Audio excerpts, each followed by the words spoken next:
Welcome to Gaslit Nation. I'm Andrea Chalupa, a writer and the screenwriter-producer of the upcoming journalistic thriller, Mr. Jones. And I'm Sarah Kensier, a journalist, scholar of authoritarian states, and the author of the essay collection, The View from Flyover Country.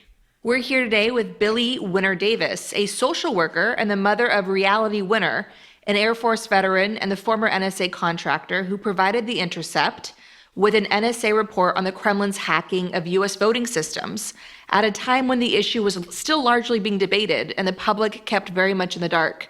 The documents show that the Kremlin cyber attack targeted at least one voting software vendor and spearphished over 100 local election officials in the days leading up to the 2016 election. The Intercept shared the leaked report with the NSA, which allowed the NSA to identify the leaker. The DOJ charged Winner with violating the Espionage Act. Winner was sentenced to more than 5 years in prison.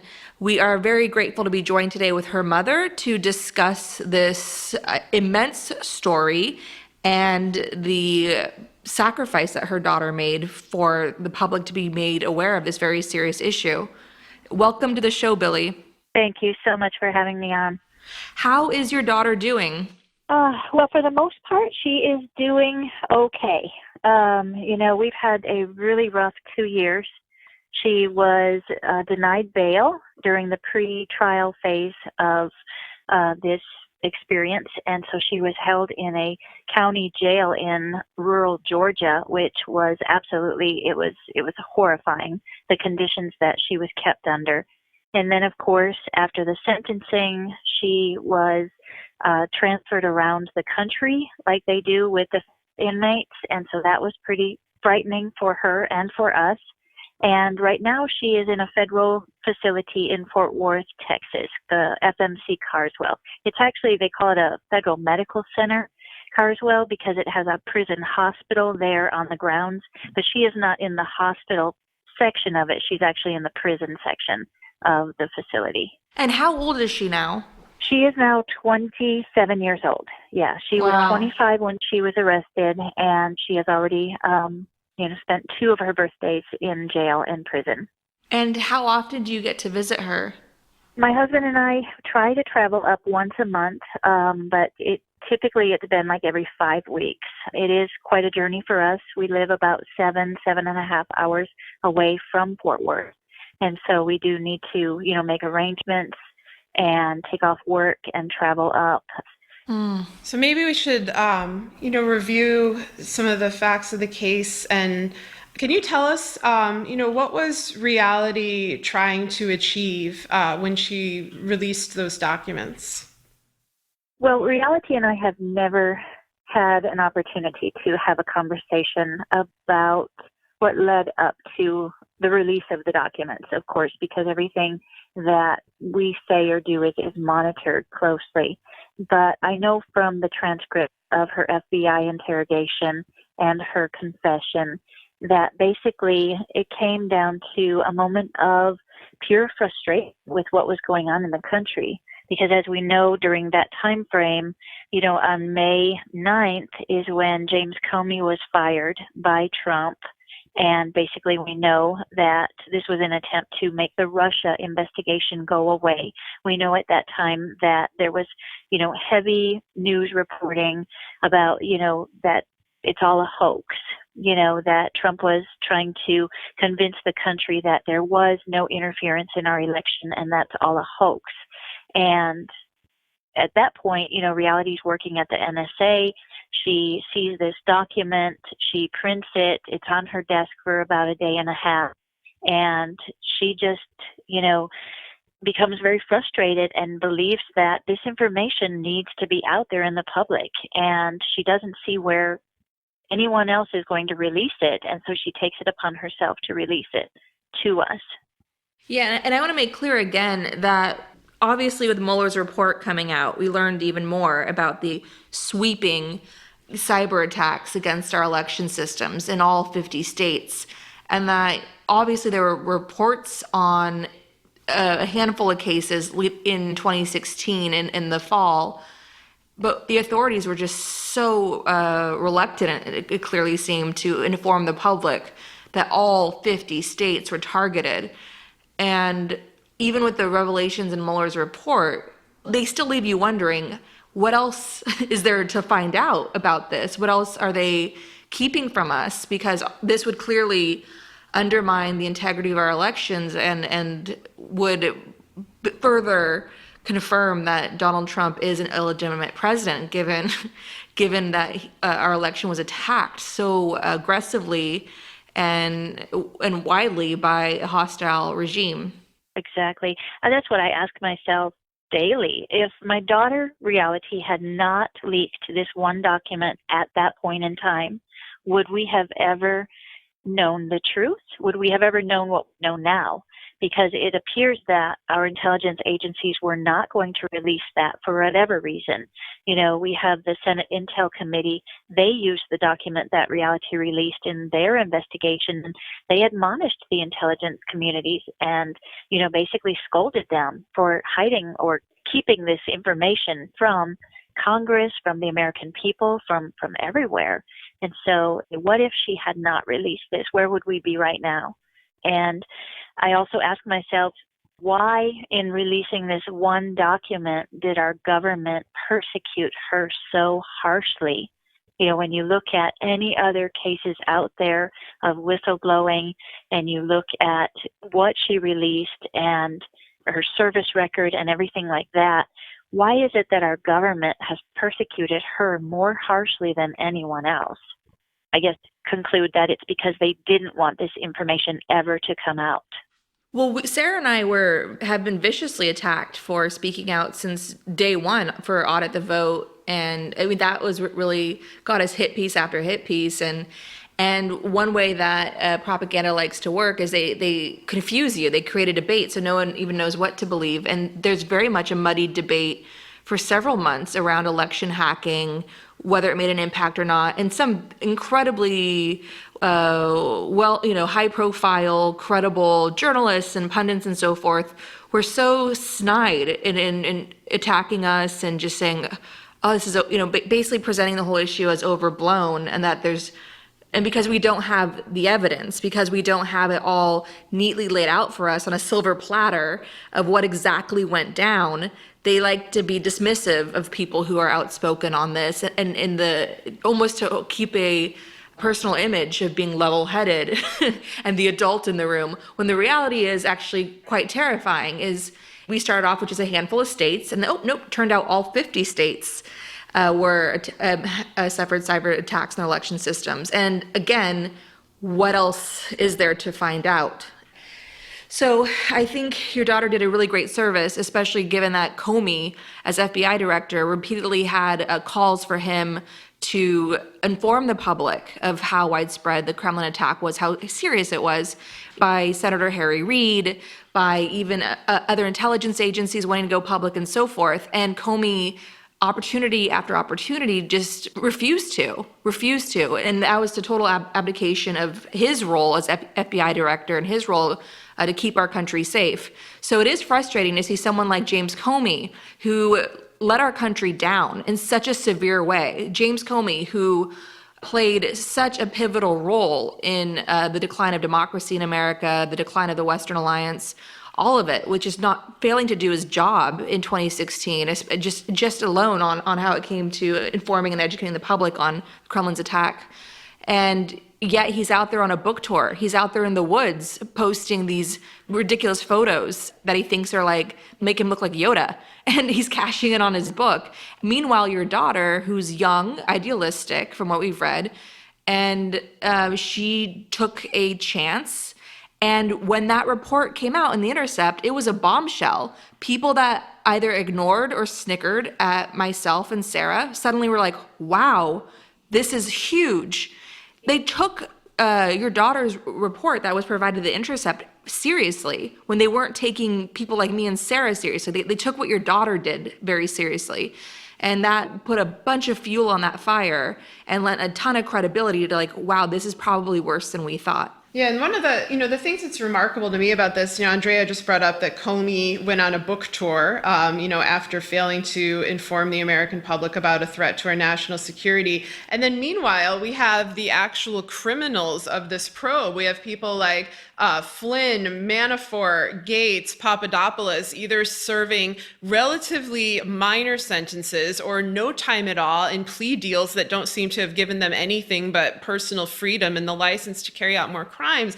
And meanwhile, if I'm correct, your daughter has the longest sentence, I think, in history, for this particular offense. I mean, what do you make of this incongruity where we have clear-cut criminal cases, people who have literally pled guilty, who are helping the Trump administration, getting off very easy, while Reality Winner, who informed the American public of these crimes, sits in prison. Right. Yeah. It's been truly a nightmare and truly horrifying to watch this and to experience this as, a parent of, a person who did the right thing. And, you bring up Comey. I'm not a fan of Comey. Comey's the one who, promised Trump that he would find a leaker and nail them to the wall as an example to others. And that's exactly what they did to my daughter, Reality.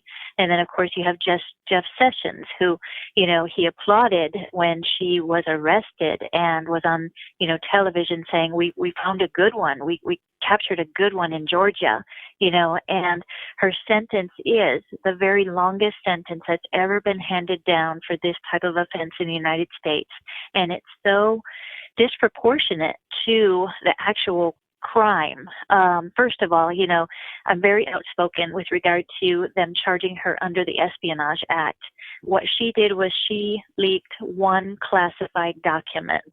That classified document did not have any negative repercussions to our safety. It only gave us the truth that was being hidden from us. And what they did is they charged her under the Espionage Act so that Americans would see her as a traitor. And that, to me, is just probably the worst thing about this entire case is trying to portray Reality Winner as a traitor to the country that she was protecting and defending. How can an act of telling the truth about a foreign attack on our own government, our own election system, be an act of somebody who they're trying to paint as a traitor? Bobby Christine, the U.S. attorney in charge of her case, released a very long press statement the day of her sentencing, trying to, again, portray her as an enemy of the state, saying that, this wasn't a victimless crime, telling the American people that, she was a quintessential threat to the United States. But then he basically said that her sentence was not so much about her and what she had done, but her sentence was harsh in order to send a message to any other persons out there who would think about doing the same thing that she did. So Reality Winner's sentence was not so much about what Reality did, but it was basically to keep anyone else from coming out and telling us the truth or giving us information that we need to know. We all know the frustration, bottles upon bottles piling up in your bathroom, each one falsely promising a miracle solution. What if it didn't need to be this way, though? What if there were just one shampoo that could truly do it all? Function of Beauty individually formulates every bottle just for you, based on your hair type, hair goals, and preferences. You select your color and fragrance or opt for dye-free and fragrance-free. Name your formula. Our products are so personalized, your name is even printed on the bottle. Function of Beauty only uses safe and natural ingredients and is vegan and cruelty-free. The sad reality is most major drugstore brands test on animals, but not Function of Beauty. I like Function of Beauty because, as y'all know, I have long, thick hair and want to keep it that way, and Function of Beauty makes it easy to take care of all this hair quickly and without a lot of fuss. Listeners will receive 20% off their first custom formula. Go to functionofbeauty.com/gaslit now and take the quick 2-minute hair profile quiz to design your 100% unique shampoo and conditioner formulas. Go to functionofbeauty.com/gaslit now to redeem 20% off your first order. That's functionofbeauty.com/GASLIT. One more time, functionofbeauty.com/GASLIT. One of the saddest things about this situation, is what you just said, this portrayal of her, as a traitor, because we're at this point in U.S. history where we've been attacked from within. We've been attacked by a hostile state with complicity from U.S. actors. And so when you think, is somebody a threat to the United States, it's like, are they a threat to the United States or are they a threat to the Trump administration? Because at this point in time, those are two distinct entities. And so, the way I view this situation is what reality did was beneficial to the people of the United States, the people who our president is supposed to serve, the people who Comey was supposed to inform, not beneficial to the Trump administration because it reveals the complicity of the crimes. One other thing that Andrea and I were talking about earlier, and we've talked about on previous shows, is, there have been more whistleblowers that have come out since. Natalie Mayflower Edwards, for example, is one who told about Russia infiltrating the U.S. Treasury in 2015, which to me is another major story that seems to go under the radar. We've noticed more people coming forward, and they're almost all women. I think that thankfully other whistleblowers haven't been completely deterred by the harsh treatment of Reality Winner. But, I was just curious what you think of the fact that it's really women, coming out and fighting for our rights, fighting for transparency, fighting for the freedom of this country, and being disproportionately punished for it as well. I was just curious if you had thoughts on those other cases or on the gender dynamics of this situation. Thankfully, women are, coming up, and I think women are braver at this point in time and willing to sacrifice. Women always sacrifice. As mothers, we sacrifice our time and our lives for our children. And I think that that's what we're seeing in our country these days, is that we have women who are willing to sacrifice for the betterment of our nation and for other people and everyone else. So, I'm proud of my daughter. I am proud of what she's done her entire life. Her entire life has been about service to her country, service to community, and I'm proud of this act. I think that she did the right thing, and unfortunately, she's paying a high price, but in the long run, she's going to come out as kind of a hero to this entire story. I think without question. And the argument is the report that she leaked could be a roadmap to our enemies to infiltrate our election systems further. But let's be real, if the Kremlin knows how to do it, you think that Chinese hackers don't know how to do it and so forth.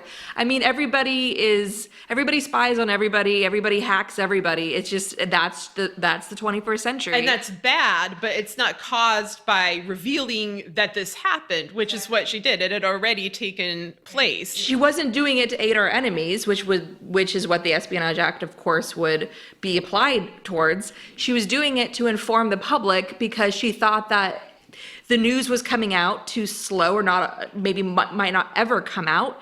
And the debate was so muddled, people did not know what to believe.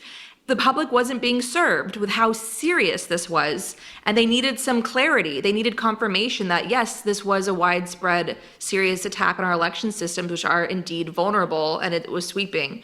And so she did a public service, absolutely. And the misogyny part of it, again, we go back to Comey. He had no problem breaking protocol by having a press conference about Hillary Clinton's emails and using the word careless, even though Comey himself was using his personal email account for official FBI business.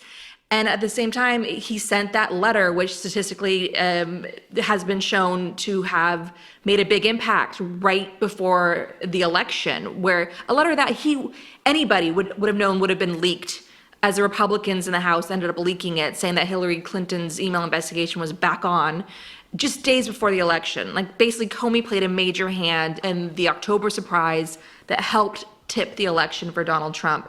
Meanwhile, he was quiet as a mouse when it came to addressing one of the greatest crimes in human history that was being unleashed on our democracy. That was a clear pattern of misogyny right there. And to add to that, there was a very large group of women that came together to bring a case of harassment and discrimination at the FBI Academy. And when they bravely brought their complaints or their allegations up to James Comey, then FBI director, he dismissed it. These were women who were having their careers derailed because of this misogyny. And it was rampant, and Comey just dismissed it. So there is something wrong with Comey, and we will never let the public to forget it because we don't want history to forget it. And we agree that your daughter will be, we hope, if there's any fair, free future that comes out of all of this, all of our efforts to try to stop this derailed train from going off a cliff, that your daughter will be remembered as a hero. And we hope that Comey will be remembered as a misogynist who helped take down the Western Alliance and really damage countless lives in the process. Another case to look at is the Flynn case. He hasn't been sentenced yet, but the fact that the Department of Justice wanted to go so light on him, he's the one that's actually working with foreign governments against Americans, yet they wanted to go light on him, where when you look at the DOJ's recommendation for the sentencing of Reality Winner, they just wanted her to be persecuted. It's so night and day in our country. And yes, you have to wonder about, is it because she's a woman? And of course, she's a woman without power. It's almost like the DOJ, men fail upwards. Women and people of color tend to be defined by their mistakes. So you have someone like Paul Manafort, for instance, who for decades, raked in millions of dollars, aiding horrible human rights abuses around the world, destroying democracies around the world, laundering that money, not paying his taxes in the US and so forth. And he was a major figure in the Kremlin's attack on our democracy because they needed Americans in order for this to succeed. And Americans who knew our election systems, knew which states to target. And as we found out from the Mueller report, that Manafort had a strategy to target key states in the Midwest, like Michigan, Wisconsin, and Pennsylvania, with sharing data, polling data on those states with someone connected to Russian intelligence. And those were the states where the audits, where the vote recount campaigns were being led by grassroots efforts and so forth, because the polling was so off. So all this to say is just to sort of recap Manafort's crimes. And yet when he was in jail, Manafort had access to all types of comforts. Like, he had access to the internet. Manafort was doing quite well after his arrest, that he even committed more crimes because he felt just so comfortable. And meanwhile, you have to drive 7 hours, and a luxury for you is that you get to hug your daughter. And we also read that Reality has been prohibited from speaking to the media, that she's been banned. And I was wondering if you could comment on that and also kind of tell us, like, if she were able to talk to the press, what would she say? Oh, well, okay, so it's kind of hard to explain to people because, I mean, several media outlets have requested interviews with Reality. And of course, the Bureau of Prisons will send it down to the specific facility, Carswell, and they'll let them know that it's up to that warden. Well, so Carswell has been denying every request, but they let some of the press know that they can have, like, written or email communication with Reality, and if they so choose to. But Reality is called in because she's being monitored by a security officer, and basically she has been told that she is not allowed to have any contacts with anyone associated with media or the press. And so even if Carswell tells a reporter, yes, you may contact Reality Winner through email, she's forbidden from doing that. And so basically they've gagged her, and so we're trying to get through that and trying to work through that with the prison. And try to at least, get some sort of access to her. And I think what reality would tell the public is that, whatever she did for the good of the country. She never meant to hurt the country. She never meant to do any type of harm, that she doesn't hate America as they, try to put out there in all of the media and all of their press releases, that, she's not an enemy of America or the people. I think that is the message that she really wants out there, because the prosecution did a good job of taking certain things and piecing them together in a false type of puzzle. They took pieces out of context and put them out there for the judge and for the world to see. And they portrayed her as somebody who hated her country because of a scribble joke that she wrote in a journal, and also text messages between she and her sister that occurred almost 2 years prior to her arrest. And they put those together and they formed this narrative of this very angry young woman who hates America and wants to join the Taliban. Oh, dear God. That is the definition of thought police, what you just described there. If everyone got arrested for utterances they made out of frustration or dumb jokes or dark jokes or whatever, like scribbles in a journal from years ago, we would all be in the gulag. Hey, don't give him any ideas. I'm so sorry, but your story just really, I want to start bashing furniture. I'm so sorry that you had to go through that, because scribbling in a journal is nothing compared to the encyclopedia of acts that Manafort and Flynn and Jared Kushner and Ivanka Trump and Michael Cohen and Rick Gates and Mike Pence and Donald Trump and a whole long list of others, Papadopoulos, actions, deliberate actions that were taken to undermine our democracy. It's just simply, there's just no comparison here between what your daughter did and what the President of the United States and his family did to our nation. Well, I'm grateful to hear you say that. I'm grateful. I love the way that you summarized that, because, that needs to be said over and over again. And I thank you for that, because you put that perfectly. And I think it's just a horrific reality for all of us to live under, that we live in an America where someone like your daughter is locked away with a gag order, and Roger Stone is walking around free and threatening judges from his Instagram account and coming out with a book and so forth. Yeah, and one of the things that's additionally frustrating is, at the time, when Reality released the documents, which was in June, when they were published in June 2017, as we've said, people didn't necessarily know the full scope of everything that's transpired. We're now 2 years later. The Mueller probe has finished. There have been, a multitude of indictments as well as documentation into Russian interference into the election, which, of course, Trump will simultaneously brag about or deny. This is why we have a show called Gaslit Nation, is because of this attitude. There's also been, along with the Mueller report, a large number of reports in the press that over the last 2 years have grown in terms of detailing the extent of infiltration, not just through propaganda, but into our actual election systems, like hacking, databases, hacking polls and, voter registration, all these sorts of things.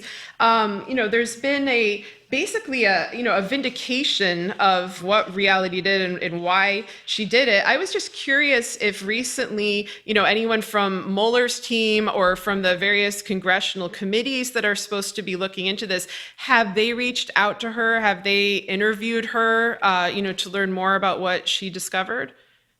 No, they have not. And that's been, a point of frustration for me and for her and for others. Since she was persecuted and jailed, she's just non-existent. And we've reached out to members of Congress asking them, to please review her case, look into it. And the replies that we get back are that they cannot intervene in another branch's case because she falls under the judicial branch. They cannot intervene in that. And so it's very frustrating that she is just being buried in all of this. And that's why myself and a small group of supporters, we really work every single day. We try to keep her name out there to not let her disappear in all of this. One of the things that's been striking to me is that, I have seen, a wellspring of support for people who you could sometimes describe as whistleblowers, sometimes described as infiltrators. For example, people like Chelsea Manning, Snowden, Assange, who in my mind, what they did was different than what reality did. I mean, I think what reality did, the reasoning behind it was very clear cut. And of course, Andrea and I suspected the government and Russia of having influenced illegally the 2016 election. So when we saw this documentation from the NSA that was released by reality, we were like, aha, so we were right. Our suspicions were founded. The truth is finally coming out. Maybe we can move forward as a country. Maybe we could have election integrity, election transparency. One thing that surprised me was we kind of thought there would be more public support for reality's case, or at least it would be a point of focus for the news media. It would be a point of focus for maybe the same people who are interested in what Chelsea Manning had exposed, because ultimately this is a case of high-level government corruption. But we haven't really seen that. What are your thoughts on how the press has handled this case? It's been really puzzling as far as why she doesn't get the coverage. I listen to and watch the news, and there are so many instances where they could just indicate, hey, and remember the document released by NSA worker Reality Winner, because it fits into everything that's being talked about, but they don't say her name.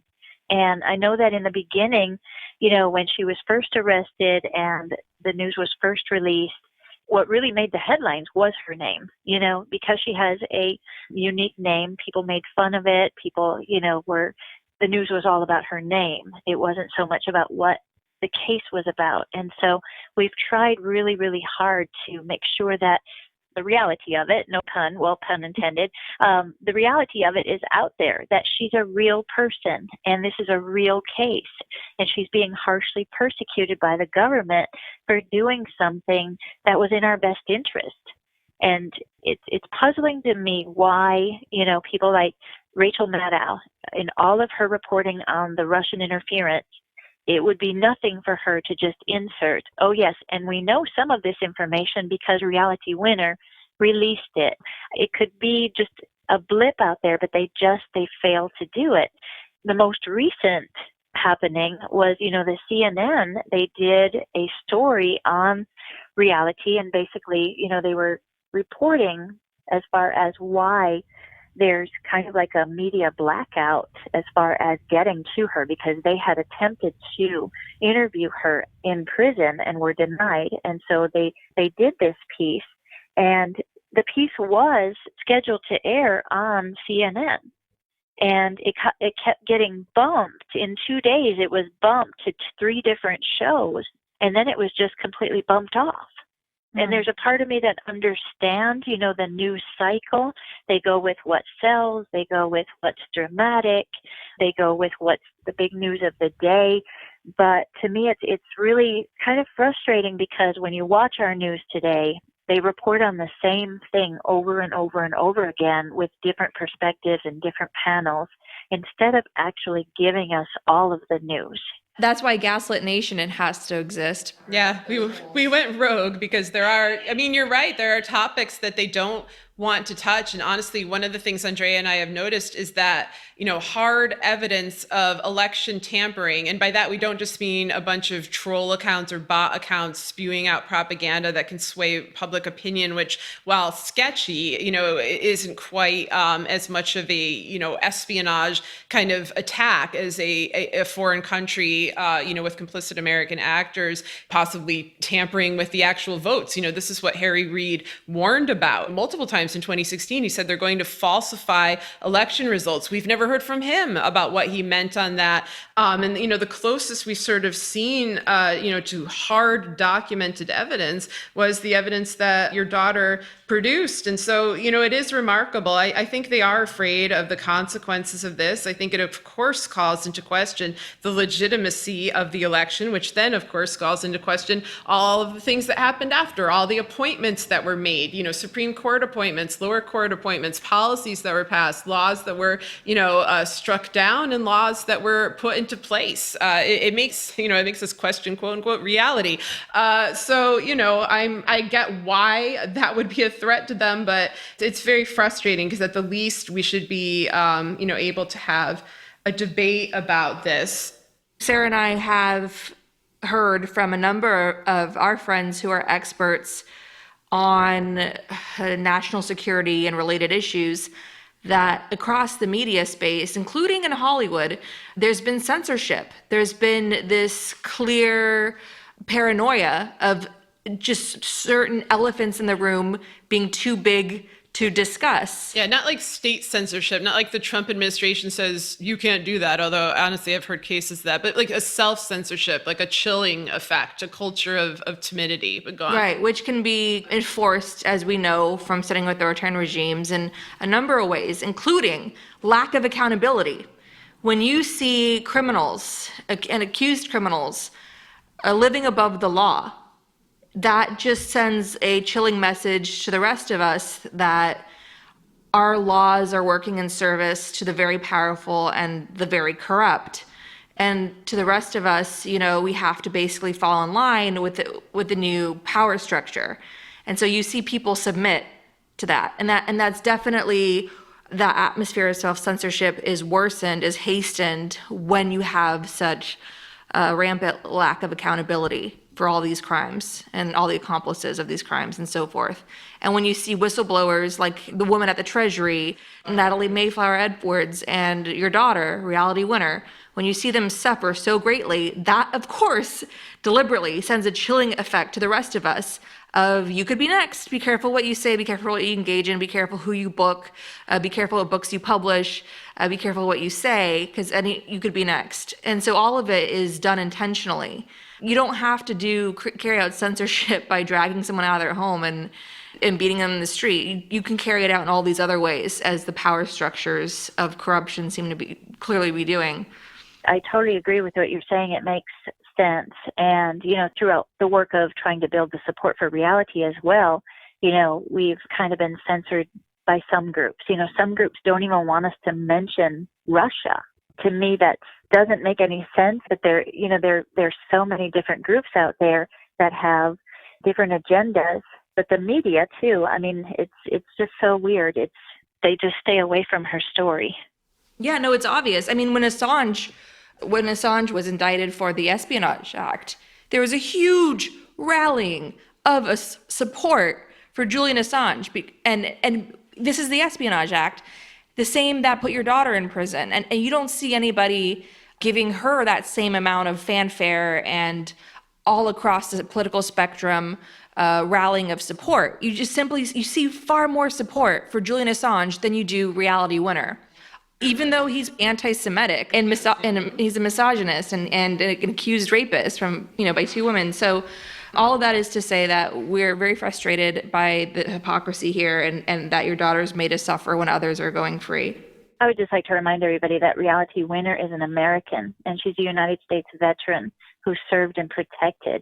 She should be supported more than she is. There should be a rally for her in the United States before we do that rally for someone who's not even an American citizen. And worked against America's own democratic interests deliberately, was like an important node in the whole coalition of corruption that helped elect Trump. Absolutely. In terms of the legal process, is there any chance of an appeal or a pardon? Is that something you're seeking? How do you think this will play out? Because she accepted a plea deal, there's no chance of any kind of appeal on the case whatsoever. That is, written into the plea deal. And, I just want to backtrack as far as the plea deal. She was very much forced into this plea deal. She didn't see a way out because of the rigor with which the government went after her, and the court system in Georgia. They were so against her, her being denied bail and being held in that little county jail for over 16 months. The judge denying her legal team subpoenas. They requested to issue 41 subpoenas, and the court denied 40 of them. How could they possibly defend her? And the government made it clear to her and her team that they were going to seek the full 10-year sentence on her if they had to go to trial on this. And the best that they would offer her was this plea deal of the 63 months prison plus the 3-year supervised release. And so reality was at a point where she didn't see any other alternative. And so she did take the plea deal. She changed her plea to guilty, and she accepted this sentence, which was approved by the court. So in that, she's not entitled to any kind of appeals whatsoever. And she's going to be under restrictions for the rest of her life. I know people have made comments out there, that it's okay, she'll be rich after this, she can write a book, there'll be a movie, there'll be all these things that she can make money on. Reality Winner is not allowed to make any money off of her case. She will not be allowed for her entire life to benefit from her case, and neither will her family. Any children, grandchildren that she has, they're even written into the plea agreement as being forbidden from benefiting from this case. And so the government really, really went after her in so many different ways that you don't see in other cases. And so what we have available to us is we do have available, the clemency and pardon process, which we are looking at doing, and clemency basically is asking for her release, a commutation of her sentence. She is eligible for that at this time because she's already served a third of her sentence. We're a bit concerned right now whether or not the Department of Justice will even look at that, because recently, in the month of May, they had a big award ceremony where they gave out awards to the people who were involved in the Reality Winner sentence. And they actually gave out awards to these people for securing the harshest sentence for Reality Winner. And so looking at that, we don't feel like the Department of Justice right now will even consider clemency. And so we're kind of waiting on that, but we will be doing that. We are seeking attorneys to try to do that process for her and some other things as well. And then at some time in the future, we really would like to see a pardon. I don't know if we'll get a pardon, especially with this administration, but I think sometime in the future, another administration will look at this and will give her a full pardon that will restore her rights. And probably the most insane thing about this is Reality Winner at this point will never be able to vote in the United States again. The insanity of that. She was protecting her vote, but she will never be able to vote unless she receives a pardon. We don't want her to feel forgotten. We want her to feel that her sacrifice was worth it, because as Jennifer Cohen, the election integrity expert, wrote, that there was a difference that came out after Reality took a stand and did what she did. You did see, it was a lightning bolt moment, as I've said a couple of times so far in this episode, is a lightning bolt moment what your daughter did. And so Jennifer Cohen put together this great thread on Twitter, which we'll link to in the show notes on our Patreon page for this episode, for people to read. Was saying that there was a turn towards taking a stronger stand against Russia, and that it's hard to imagine that your daughter's sacrifice, her bombshell of an account that forced everyone to pay attention, didn't contribute to that. So, we want to thank her for what she did and her bravery, and refuse to allow her to be censored by the House Un-American Committee that seems to be so prevalent in our culture, our media, and government today. So we absolutely hold her to a very high esteem, and we don't care what experts on other side of this issue say, because she's a young woman, she's idealistic, and what she did was just a simple act to try to inform the public of how serious the election hacking by the Kremlin was in 2016. And since she did that, we have found out finally from Mueller and other sources that yes, it was widespread in all 50 states. And that, of course, raises the question again and again, what else is there to come out on election hacking? in 2016 and all the years that have followed, because nothing has been done to address this and the way it needs to be addressed. And so the other question is, what can we do for her in prison? Can people send her books? Like, what sort of, can we send her care packages? Like, what do you think would lift her spirits? Yes, absolutely. She does receive quite a bit of mail, but it's always welcome. And so we do have her address on the website. The website is standwithreality.org. Her address is there, and at times she does do requests for books and will post it there, but basically she loves anything. I mean, she's very eclectic in her reading and her likes, and so she can receive books as long as they're from the publishing company or Amazon directly. There's been times where some supporters have gotten together to assist with her college funding. She is taking college courses while they're in prison, and right now she's taking 4 classes, and so once she finishes those, I'm sure that she's going to want to then continue, and so they do fundraisers for that. You can write your representatives, let them know that you care about Reality Winner and her story, and ask them to at least acknowledge it or to look into it, to review her case. We've had pushes for people to call the White House and ask the White House to release Reality Winner, on certain days. You can follow us on Twitter and on Facebook. All of that information is also on the website, standwithreality.org. Thank you so much. And, Sarah and I are really crushed by what you as a mother and a family have to go through. And we just thank you for all the support you're giving your daughter. Well, I appreciate you guys, and I appreciate the work that you are doing for our country and for us. And I really appreciate you having me on and spotlighting my daughter's case.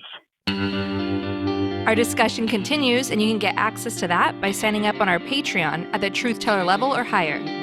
Gaslit Nation is produced by Sarah Kenzier and Andrea Chalupa. If you like what we do, leave us a review on iTunes. It helps us reach more listeners. And check out our Patreon. It keeps us going. Our editors are Carlin Daigle and Nicholas Torres. This episode was edited by Nicholas Torres. Original music in Gaslit Nation was produced by David Whitehead, Martin Vissenberg, Nick Farr, Damien Arriaga, and Carlin Daigle. Our logo design was donated to us by Hamish Smith of the New York-based firm Order. Thank you so much, Hamish. Gaslit Nation would like to thank our supporters at the producer level on Patreon: Solomon Hikes, Alan Liu, David Porter, Joel Newman, Paige Harrington, Adam Levine, Alexandria Lane Detweiler, Glenda de Guzman, Henri Deschamps, Jared Lombardo, Jody DeWitt, John Ripley, Kate Cotton, Kelly Ranson, Kevin M. Garnett, Lorraine W. Todd, Tanya Chalupa, Terry Brady, Zachary Lemon, Ann Marshall, Michael Bayland, Brian Tahudin, Carolyn Friend, Catherine Anderson Carina, Kathy Kavanaugh, Diana Gallagher, D.L. Singfield, Doug Friedenberg, Eric Kaplan, Irina Guardia, Ethan Mann, George Hughes, Gordon Shumway, Gustav Halsby, James Tolley, Jason Rita, Jennifer Slavic, Jans Alstrup Rasmussen, John Dambro, John Keene, Kenshiro Nakagawa, Kevin Christie, Kim Mellon, Christy Vital, Larry Colwell, Lawrence Graham, Luke Stranad, Margaret Moe, Matt Perez, Matthew Copeland, Maureen Murphy, Michelle Dash, Mike Tripico, Nicole Spear, Rhonda White, Rich Craw, Sonia Bogdanovic, Ted Gary Mitchell, Thomas Burns, Victoria Olson, Zap Rousdower, and Hollis Ramsey. Thank you all for your support. We could not make this show without you.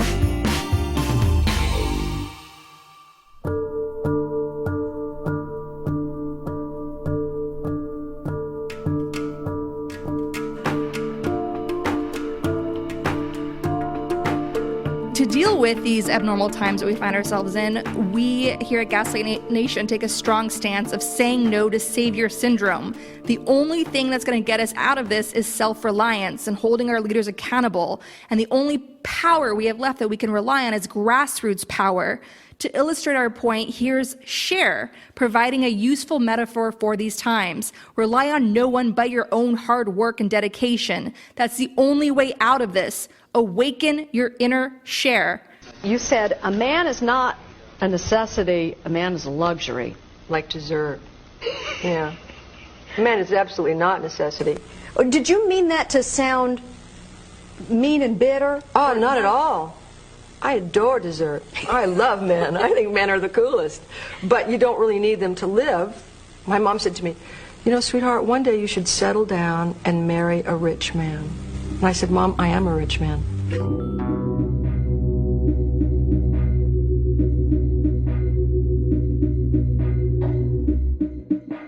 Welcome to the Gaslit Nation Action Guide, available on our website, gaslitnationpod.com.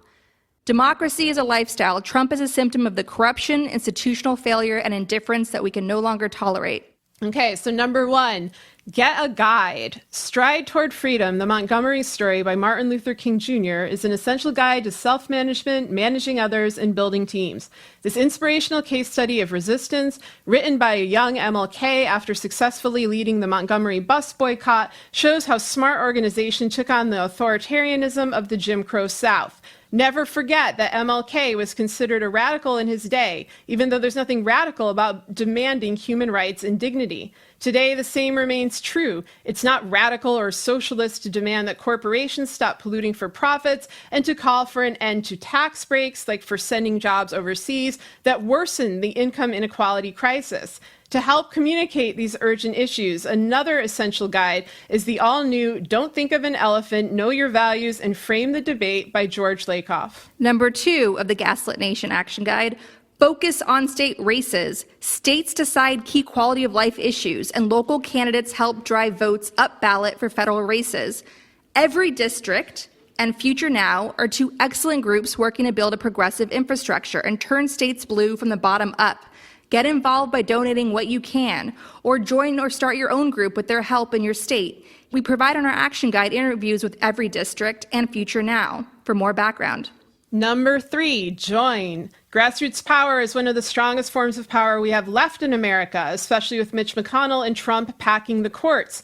Don't succumb to savior syndrome by expecting Alexandria Ocasio-Cortez or whomever else you admire to do all the work. Representatives are human and need our help. Fulfill the far-right's worst nightmare by creating generations of AOCs by helping build a more progressive union. Join a local group from any of these great national organizations for important action alerts like demonstrations or getting out the vote. Indivisible, Swing Left, Sister District, Move On, Flippable. Number 4, fight global warming. Sunrise Movement is a grassroots organization demanding a Green New Deal. There are a lot of other groups working to adopt urgently needed green initiatives. See 40 cities, connect cities around the world committed to taking climate action. 350.org helps activists rise to the challenge of the climate crisis.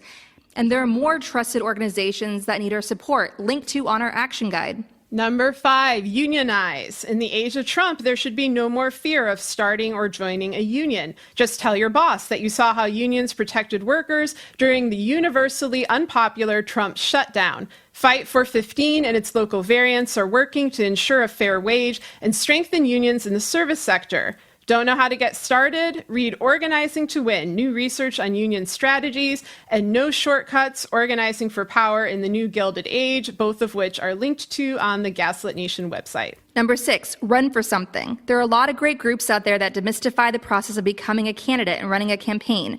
Run for Something is one of our favorites. There's even a book to help you get started. Run for Something, a real talk guide to fixing the system yourself by Amanda Littman. If you believe in facts and science and are a compassionate human being, you need to run for something and recruit others to as well.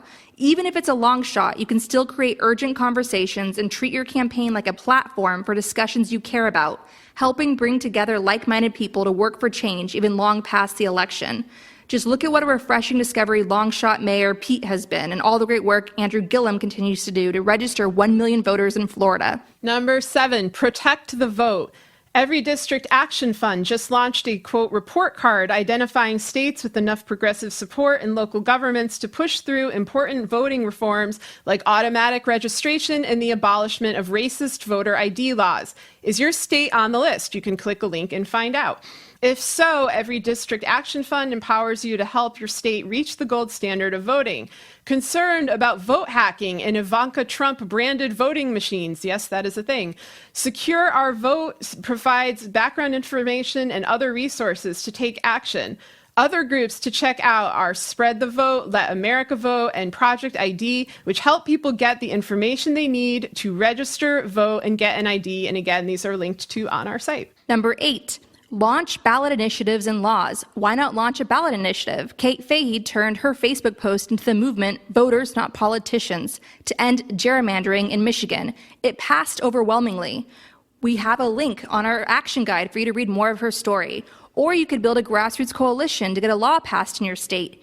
In our episode, How to Pass a Law, I interview my mother about how she, while pregnant with me and a young mother already, without any political experience, mobilized a grassroots army to pass the child car seat law in California. Yes, it can be done. Number 9, end terrorism in America. Moms Demand works to elect candidates and lobby for sensible legislation to stop the gun violence epidemic driven by the blood money gun lobby, the NRA. Southern Poverty Law Center exposes white supremacy, a leading terrorist movement in America. To help immigrant communities deliberately terrorized by Trump's cruel border policies, we have a list linked here of groups that you can support. Number 10, make art. To say that art cannot make a difference stems from a tone-deaf attitude of privilege.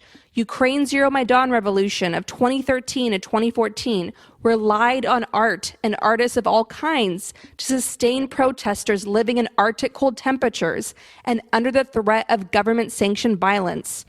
North Korean dissident Yeonmi Park said that Orwell's Animal Farm helped her heal after escaping the cult-like dictatorship. And in our episode, The Blue Wave Continues, Kansas Rising, we share Davis Hammett's account of how painting a rainbow house created a ripple effect in Kansas, leading to major electoral victories. We need the artists and storytellers of all kinds more than ever. So this is not a comprehensive list of suggestions on how you can create a more progressive America and stop entrenched corruption. There are many paths you can take, and we encourage you to think for yourself and to work together. There is no one solution. Whether you're in a blue state or a red state, these ideas apply to you. Do not take any of the freedoms you have left for granted. Never underestimate the power of hard work. Additionally, we have a reading list linked to from there because it's essential to read widely to understand how we got here and the best ways to navigate the challenges of the 21st century. So again, all of this is available on our site, gaslitnationpod.com.